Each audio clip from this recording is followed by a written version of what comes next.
AppZoro, we've been in business a little over 2 years now. We're primarily focused on product development, Android, iOS applications, web applications. We do front-end, back-end, end-to-end solutions for startups and businesses.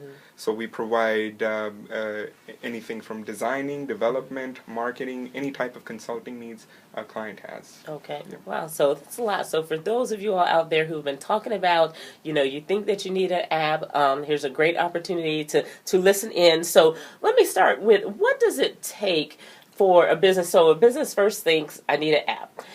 What does it initially take to really get into creating an app for a business? Sure. So first thing we have our clients do is customer discovery. Who is your target market? Who are you trying to cater to? What their needs are, and how can we serve them?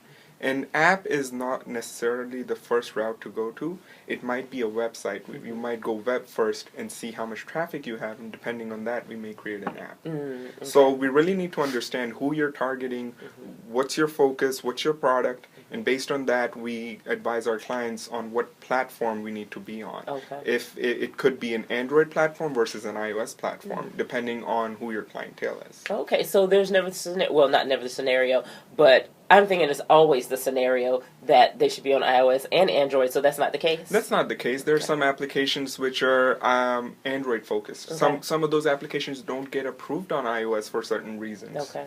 I've had a peer-to-peer music sharing app that I developed for a client that we developed on Android and iOS, but it did not get approved for iOS. So we're running well on Android. So we can develop that platform on web as well. So certain situations like that, they steer your direction on what platform you need to be on. Okay, so how does a business find out which platform is better for them, or where their target audience really is? So, for example, Android, if your target market is outside of the U.S., it's in South America or Asia, those markets are predominantly Android. So you want to launch Android first if budget is a concern. If you can afford it, and if you want to go for Android, iOS both at the same time and see how your apps perform, that's fine. And most of our clients have been on Android and iOS at the same time. Okay. There's a new technology called React Native now. It's a development tool. It's a tool by Facebook. Okay. So it was launched recently, just 5 years ago.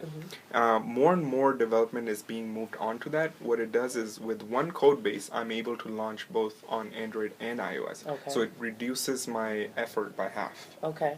So depending on the amount of features, if you want GPS locationing, if you want any type of AI analytics on it, depending on what features that you want, we decide the platform and how we're going to develop it for you. And we give you the reasoning on what is it better to go native or is it better to go hybrid.